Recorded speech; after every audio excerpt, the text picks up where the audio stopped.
وطن ریشه بگیرد و وطن پرستی ریشه بگیرد. زمانی که به خاطر داریم همه ما در زمان سردار محمد داوود که حقیقتا یک بحث وطن پرستی را برای انداخته بود، دفاع از چهره ملی وطن برای انداخته بود، مردم بیباکانه در مقابل پاکستان استادگی میکردند. بعد از او در زمانه هایی که افغانستان متاسفانه رنگ های دیگری گرفت، دشواری ها آمد، مشکلات آمد، اشغال شد، این طرف شد آن طرف شد، باز هم در زمین در بطن تمام قضایا وطن پرستان افغانستان بود که برآمدن روس‌ها را از افغانستان زمینه سازی کردند. جوانای وطن پرست افغانستان بود، اردوی ملی افغانستان بود، قوای مسلح فداکار بود که پیشنهاد داد به رهبری که باید روزها به هر وسیله از خاک افغانستان بیرون شوند و مصالح پیش کشیده شود. بالاخره مردم با هم در کنار هم بیاید، مجاهد، دولتی، برادر، کارگر، دهقان، ملا، روشنفکر، همه با هم در یک فضای برادرانه و دوستانه زندگی بکنه. دست دوستی چندین بار از جانب پاکستان بریده شد و بالاخره پاکستان بار بار حمله های خود را در سرحدات افغانستان، در جلال آباد، در بعض جاها انجام داد. اما ورده پایدار و مستحکم آنچنان رزمید که هفته ها یک کانکیس در داخل تانک گرسنه نمیخوابید، هفته ها نان نداشتن، هفته ها بیرون گشت و گذار کردن نمیتونستند، تا بالاخره او حملات دفع و طرد کردند. افغانستان، جوانان افغانستان، وطن پرسته افغانستان بار بار امتحانات خود دادند، ولی متاسفانه در عقب پاکستان دشمن دیرینه ما و شما که عبارت از انگلیس است حمایتش میکنه. فعلا تمام فضا در اونجا زیر کنترل سیاستمداران انگلیس هستند. از این دیدگاه افغانستان در یک حالت قرار داده که نهایت در دشواری هست، پر از فساد درونی جامعه و بیرون جامعه. دشمن قوی میگه برو قوی شو اگر راحت جان طلبی، که در نظام طبیعت ضعیف پایمال است. اگر ما قوی نسازیم افغانستان به حمایت همه ما، افغانستان هیچگاه قدرت مقابله را نمی داشته باشه. بیاین که برای مقابله همکاری کنیم، اتحاد کنیم و مردم خود را تشویق کنیم. در اونجا هر یکی ما که ارتباط داریم، در اونجا ارتباطات قوی داریم، بیاین از این لحظه یک حمایت قوی را از تمام برای دفاع از تمام کسانی که در اونجا در سنگر می رزمند سازماندهی کنیم و حمایت مالی و پولی را برایشان عرضه کنیم. تشکر. من دیگه وقت شما رو نمیگیرم. بسیار ممنون از پروگرام عبید جان اورکزی. بسیار زیاد تشکر از همه شما. از استاد شاد محمد، افسر اردوی سابق افغانستان، یک دنیا تشکر.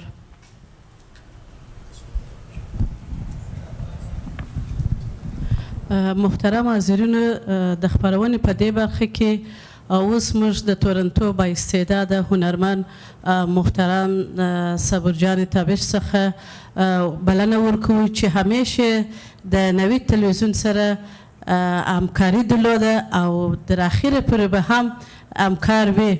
نو اوس ورڅخه خواهش کوم چې سټیج ته راسي او یو ښایسته مایحدي سندره چې تازه ثبت کړې تاسو ته به وړاندې کړي. بیا وروسته به ستاسې حاضرینو چې غوښتل و چې د محترمو مېلمنو څخه کوم سوال ولري، وروسته د سندرې څخه بیا موږ خپلې خپرونې ته ادامه ورکړو. البته بزرگان ما که در اینجا تشریف دارن در جای خود قرار می داشته باشند، برای که یک آهنگ میهنی ده صبور تابش با آواز گیرا و قشنگ خود میخوانه و واقعا که لذت خود بردین. منتها از شما تقاضا میکنم که هنرمندتان تشویق بکنین، چک چک بکنین. اگر آهنگم خوشتان نامد باز او وقت بر ما بگوین. تا ای که آهنگ صبورجان تابش ختم میشه، من از حاضرین، از هیئت رئیسه تقاضا میکنم که یک سوال دارم و او سوال ای است که آیا شما تو فکر نمی کنین که دستاندازی های پاکستان که قبلا راکت پراگنی بود و توپخانهش به کنرا فیر می شد و آل پیشروی خود آغاز کرده، از جانب بعضی اشخاصی که در دولت فعلا کار میکنن تنظیم شده باشه برای ازی که حالت اضطرار اعلان شود و انتخابات به تعویق بفته؟ آیا چنین هست یا نه؟ اینه بعد از آهنگ صبورجان تابش میشنیم. یعنی هر دوست ما که میخواست که باز در اون رابطه صحبت داشته باشه. اجازه هست پیرخانه ما شماست.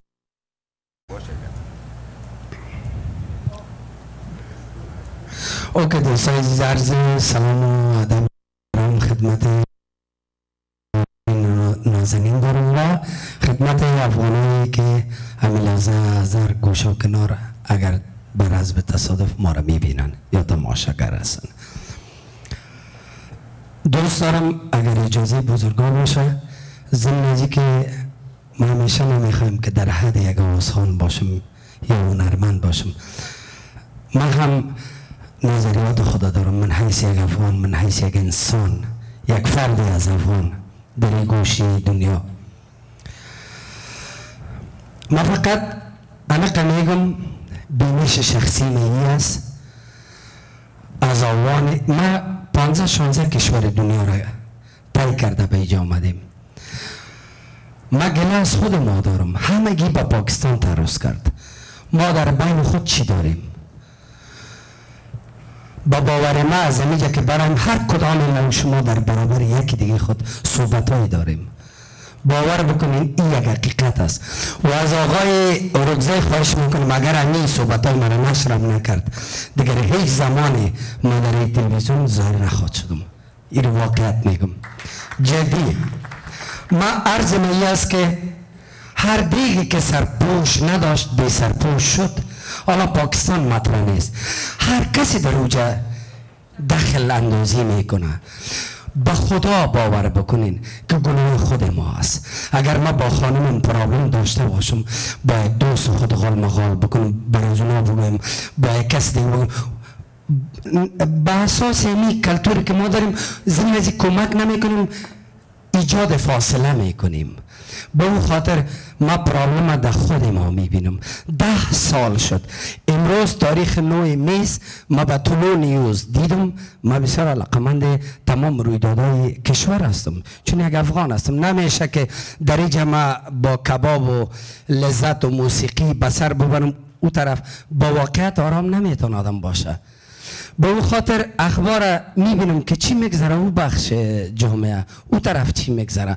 به اون خاطر امروز شنیدم 10 سال شد از این پسته ها. اما امروز آقای کرزی در دانشگاه یا پوهنتون کابل میره میگه که پاکستان بچه خرد از 6 ساله است و ما 5000 سال تاریخ داریم. قربان در 10 سال چرا این صحبت نکردی؟ بسیار کسا سر و صدا کرد، پوش کردی، کور کردی. چرا؟ اگر امروز میزنی دلیل بگو که چرا میزنی امروز، چرا در یک روز خاموش بودی؟ به یه خاطر من نمیخوام دور برم. اگر از نظر ما باشه به اجازه بزرگا، بروای پاک قاسم خان که در ولسوالی گوشتی ننگرهار به شهادت رسید یک دعا میکنیم خداوند روش شاد داشته باشه.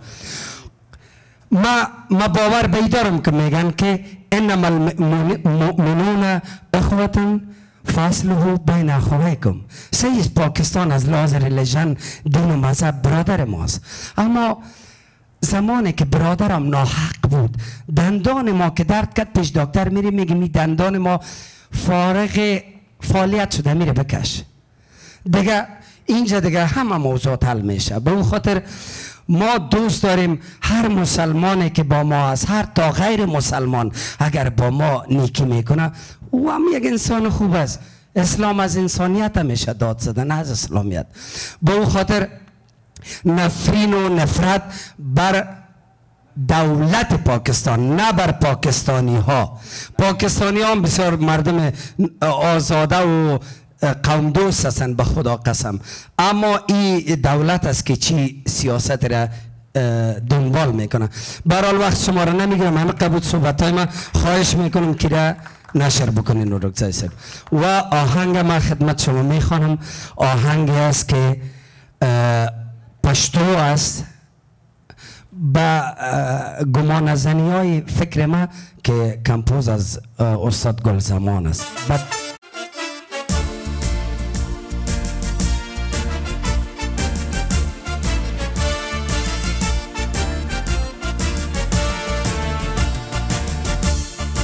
رغم تا بدنیت مینا دارکو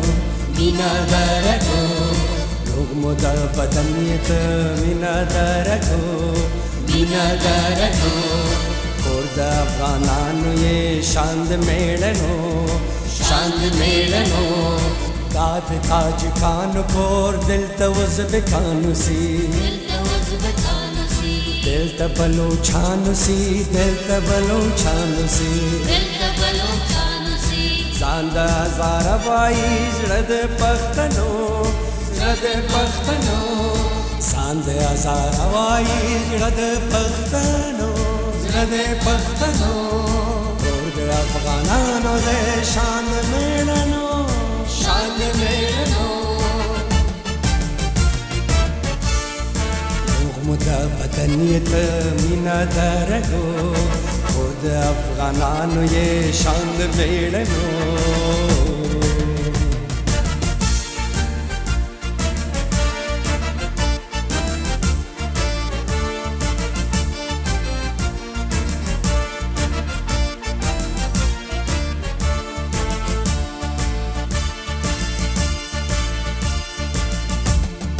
داد نورستان وطن داد پشیانو دے حمد ترکمنانو دے حمد ترکمنانو دے حمد ترکمنانو دے ڈکی دلالونو نا ڈکل خزانو ڈکل خزانو ڈکی دلالونو نا ڈکل خزانو ڈکل خزانو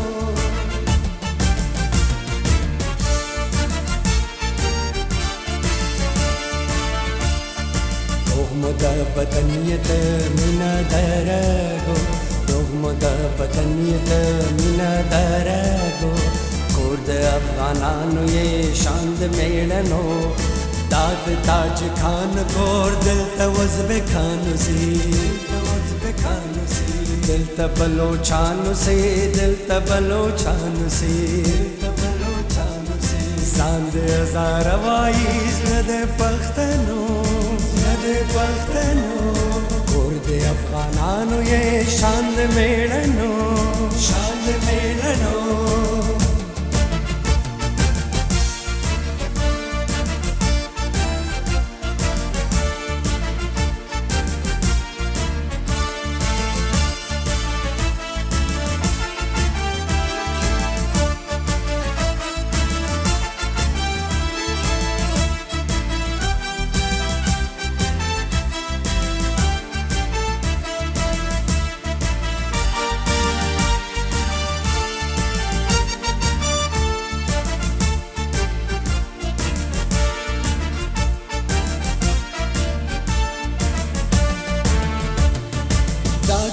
افغان بچی سوک جدا کوي نسی سوک جدا کوي نسی داد یو افغان بچی سوک جدا کوي نسی سوک جدا کوي نسی سوک بیل ونسی سوک بیل ونسی سوک بیل ونسی ناز کو نازی گمو صاحب پرگنو صاحب پرگنو ناز کو نازی گمو صاحب پرگنو صاحب پرگنو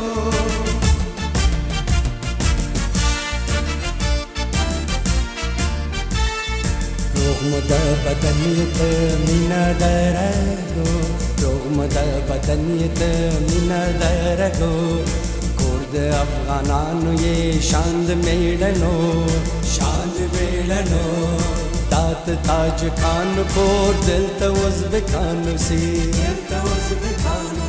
دل تبلو چانو سی دل تبلو چانو سی دل تبلو چانو سی زاند هزار وایز رد پختنو رد پختنو کرد افغانانو دے شاند میلنو شاند میلنو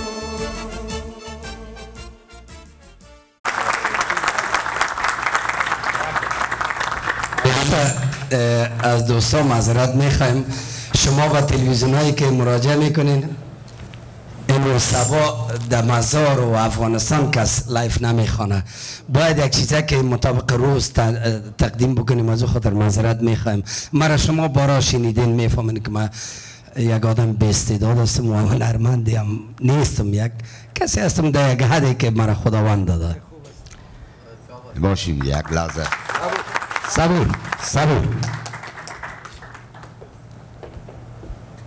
خب البته یک مرتبه دیگه تشکری میکنم از صبور تابش. ناگفته نباید بگذارم که از بسیار مدت زمان طولانی است و خودش بگوید که ما چند سال قبل گفته بودیم که تو یک هنرمند خوب میشی. اوکی دوستای عزیز، فکر میکنم I think سال 2001 بود کشور قرغستان بود I think. بله قرغستان بودیم در مرکز قرغستان بشکیک. من محفل کنسرت سمنک میخوانم و رکزای سلامت گفت که صبور تابش یکی از استعدادهایی است که یک وقت باز با ما افغانان که در اونجا بود میگن باز خواد گفتن در یک دنیا که ما صبور تابش از قرغستان میشناسیم دیگه. ما از اون خاطر است به خاطر هم گپایش از کتاب الامرش هستم. همین جاویدانه دوست دارم صادقانه به وجود که یکان مقاله کام داریم مگر زیاد دوستش دارم مثل به صفت یک اولادش مثل یک برادرش. واقعا که با استعداد است. ما برش زنگ زدم گفتم که بازم چنین برنامه داریم که تقبیح بکنیم اعمال ناشایسته نظامیگرای پاکستان و آیسای پاکستان. گفت قربان ولو که همین سبا شو ما 20,000 هم پیشکی از یک کسی گرفته باشم برای یک محفل عروسیش امور بر دستش میتونم میگم یک هنرمند دیگر بگی، ولی ما در این برنامه میایم که به خاطر وطنم است. ولی من اینجا آمدم نقد و تقبیح کردم اعمال خود ما را نه از پاکستانه. باید ما از خود شروع بکنیم. اگر ما جور باشیم به خدای جرات نمیکنه که با ما تعرض کنه. این مشکل ما است، این نظر شخصی ما است. هیچ کس در این مورد گپ نزده ما سر پاکستان تعرض کرد. معذرت میخوایم. تشکر. چنانچه که قبل از آهنگ محترم صبور جان تابش به عرض رسانیدم سوال را هم مطرح کردم. امیدوار هستم که از دوستان ما یکیشان حاضر به این شوند تا جواب ارائه بکنن. بعد از این سوال جواب گفتن اگر شما از این خواستین کدام سوال داشته باشین منتها مختصر در ظرف 30-40 ثانیه یا 1 دقیقه میتونن که مطرح بکنین. خب به اجازه دوستای گرامی ما و به اجازه شما عزیزان ما فقط برداشت خودم میخوایم از مسئله در مورد سرنوشت ملت ما و اوضاع فعلی عرض بکنم. شاید هم مرتکب اشتباه شده باشم من نمیفهم، اما من میخوایم مطور بگویم که از چندین سال به این طرف سرزمین ما احوالش و اوضاعش درگیر یک توطئه بزرگ منطقوی و بین المللی است. یعنی تخطی‌های گستاخانه پاکستان تنها یک توطئه به خاطر ملتوی ساختن انتخابات ریاست جمهوری افغانستان نخواهد بود. به خاطر از اینکه امریکا و قدرت‌های جهانی رهبرای را در آستین خودشان وقت دارند. شما مطمئن باشید انتخابات به هر شکلی که انجام شود انجام خواهد شد. اما نقطه‌ای را که زیاد در ذهن ما خطور میکنه توطئه به خاطر یک طرفه ساختن خط دیورن خود بود. به خاطر از اینکه تا امروز قدرت‌های بزرگ به شمول ناتو و انگلستان پشت سرش میخواهند از این اوضاع طوری استفاده بکنن که بالاخره این زخم ناسور یک طرفه شود و پاکستانی ها میفهمند که از این فرصت کرده دیگه فرصت خوب هیچ وقتی برشان میسر نخواهد شد. اگر احیانا در افغانستان یک دولت انتخابی یعنی تا حد مطمئن و ملی و صبغه ملی داشته باشه با وجود بیایه و اوضاع تغییر بکنه به اصطلاح امنیت تا حد با وجود بیایه امکان داره که سرنوشتی خط نظام با تشکر میکنم محترم پیکار صاحب پامی. حاضرین گرامی همونطور که پیشتر عرض کردم شما کدام سوال دارین در رابطه؟ اصلا مشفق ما به سلسله یا به تعقیب انتقادی که آقای صبور تابش کرده ما بس تعقیب گپ از او را تایید میکنم. به تعقیب از او یکی سوالی دارم. اگر چپی است، اگر راستی است، اگر تنظیم حقانی است، اگر تنظیم طالبی است، اگر تنظیم حکمتیاری است و یا ایسته که تنظیم آقای کرزی صاحب است. بر فعلا همگی دفاع از حقوق حقی افغان میزنه، همگی میخواه که ما از نامی سیمیلی از خواه وجب خاک خود دفاع میکنیم. این همین مردم در برابر پاکستان چی میکنن؟ آیا با هم بسیج شوند یا ایسته که تفنگ به طرف افغان خود بگیرن یا به طرف پاکستانی؟ سوال من بود، هر کسی که جواب بده. شنیدین اینا خودشان هم یک چی داشتن، به اصطلاح حرفایی داشتن دیگه. کی از کدام دوست ما؟ شما مایک بگم. دکتر صاحب عجبالدین حشمت جواب میگن.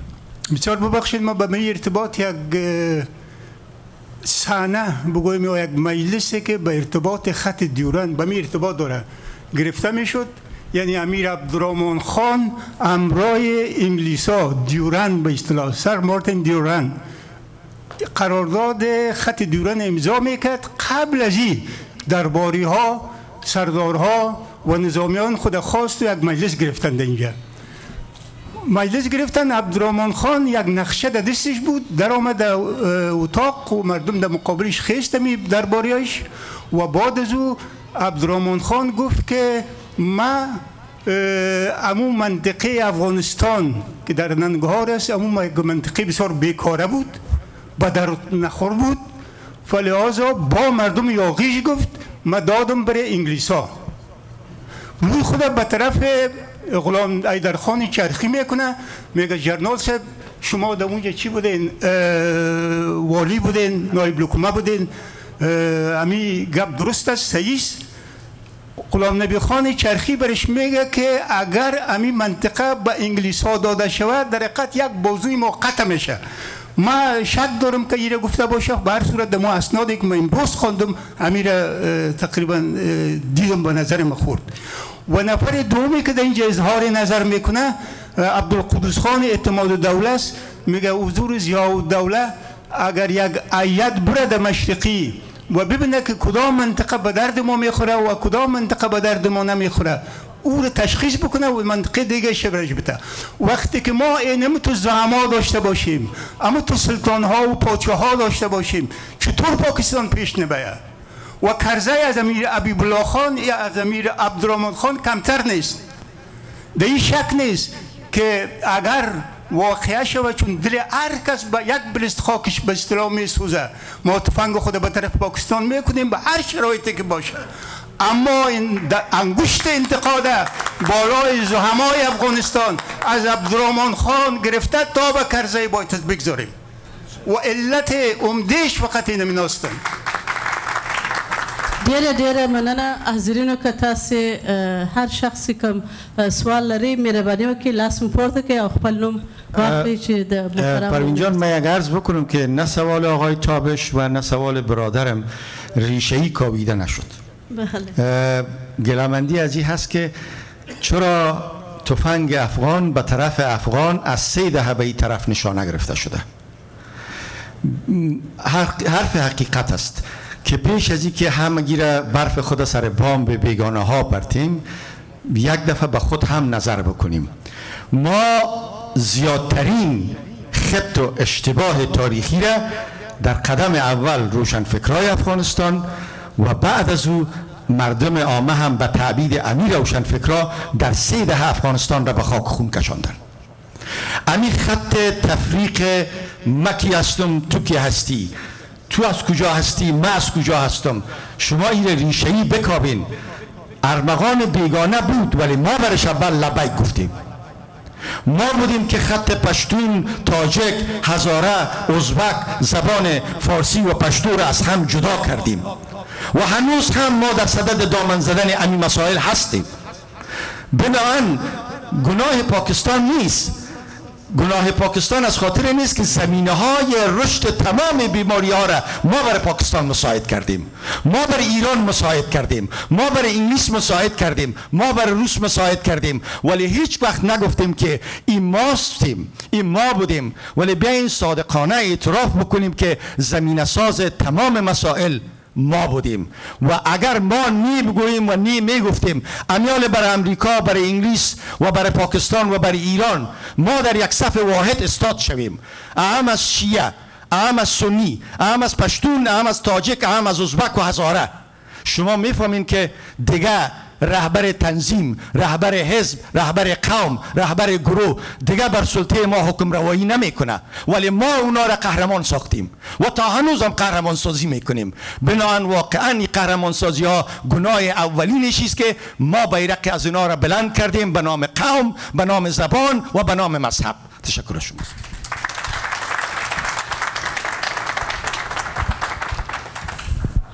زیرینو مهربانی وکړئ کوم سوال لري د خانمان څخه خواهش کوم چې کوم سوال ولري. زه به ستاسو په اجازه د په دغه ټکي باندې یو څه رڼا اچوم. دا چې فرمولي صاحب هم خبرې وکړې، هغه ورور مې خبرې وکړې چې دا موږ یو ملامته او که رشته پاکستان دی ډېر زور چې موږ قوت نه ورسره رسېږي. اصلا د ډیورند کرښه ولې منځته راغله دا باید ولټوو، دا خپله یوه لویه ریشه ده. وقتی چې امیر عبدالرحمن خان اول خو ګوري موږ اعلی حضرت نشو ویلی، وقتی چې څوک اعلی حضرت نه وي د یو ملت په سرنوشت باندې هغه حق نه لري چې فیصله و خبرې وکړي. هغه امیر و، امیر دا معنا چې د نور د لاس لاندې. وقتی د نور د لاس لاندې وي هغه موږ حق لرو چې نن ادعا وکړو چې هغه پادشاه زموږ اساسي او د ملت د خاوند په حیث نه دی. افغانستان په هغه وخت کې سرحد نه درلوده. په خپله امیر عبدالرحمن خان د انګریزانو نه هیات وغوښته. اول انګریزانو هیات هم نه لږه ډېر وځنډېده. وروسته د هغې سر مارتیمور ډیورند چې د هند برطانوي خارجه وزیر و د 40 نفره هیاتو سره کسانو سره دوی راغلل کابل ته. ډېر بلند بالا په اصطلاح د پذیرایی هم وشوه. سرحد اون او وقت بعد از او باید اینو تعیین میکنن. در این تعیین سرحد جنجال در هم وقت هم بود. اما امیر عبدالرحمن خان مشکلاتی داشت. پول انگریز باید برش میداد، سلاح باید برش میداد. شما متوجه هستین وقتی که امیر عبدالرحمن خان میگفت نه فوراً آمد سلاح را از راه هند سرش بند میکرد. سر امیر شیرعلی خان بیکاره کرد، سر امان الله خان بیکاره کردن، از راه هند نماندن که صلاحیت نمیمانم که شما بگیرین. روی ازی سرحد تعیین شد. جاهای بسیاری را که ما نمیخوایم مثل سی بی با ایچا داده شد، انگلیس داده شد. همچنان در خیبر یک قسمتش به انگلیس داده شد که امروز در وقت ترخم و این مردم هستن خط دیواران در جا گذشته. روی ازی ما مردم ها رو پادشاه ها رو تا حدی ملامت میکنیم و تا حدی میگیم که نه ملامت ماستیم برای که هر کسی دیگه هم بسر رئیس حق گذاشت به شکل مجول دمی قرار داد. گفتن که ماده 5 ما تصدیق میکنیم، ماده 5 ما تصدیق میکنیم. اینا مسئولیت داشتن در مقابل ملت. چرا لوی جرگه را دایر نکردن؟ چرا ریچ تفیده ملی را برای دفاع ازی خط نام نهاد نخواستن؟ تا به امروز این ماند و نجیب میگن که خدا مغفرت کنه. ما عضو حزبم نیستم، دفاع مدو نمی کنم، اما آدمی بود که در اخیر پشیمان شد از اعمالی که در گذشته انجام داده بود و میگن که مرگ از او یا شهادت از او فقط دلیلش امضا نکردن یا تصدیق نکردن خط دیورند بود. این که چقدر صحت داره من نمیفهم. روی از این موضوع سرش دقت شوه و امروز که پاکستان خود چی میسازه حمله میکنه سر افغانستان، از ضعف ما استفاده میکنه. در 1971 جنگ بنگلادش و پاکستان در اون وقت دولت افغانستان اعلان کرد که ما سر پاکستان حمله نمی کنیم. ممکن یک تعداد کسانی که تشریف دارن این خبر در اون وقت شنیده باشن. ما شخصا از رادیو این خبر شنیدیم که دولت افغانستان جوان مردانه اعلان کرد ما خط سر پاکستان حمله نمی کنیم. اما پاکستان ناجوان مردانه امروز حمله کردن و پیشمن هر روز دولت ما پیشتر عرض کردم کسی که از خود پاکستان سر کشیده، کسی که در اوج تمتع و نعمت دیده، او چطور میتونه در مقابل خود بادار خود یا خود ولی نعمت خود قد علم بکنه؟ ما منتظر هستیم اگر یک حکومت قانونی به یا حکومتی به که جرأت اخلاقی بر دفاع از مایه‌ان خود داشته باشه بعد روی خاک از خود بسازد. تشکر میکنم. بسیار زیاد تشکر. عزیزان گرامی، دوستای عزیز، اگر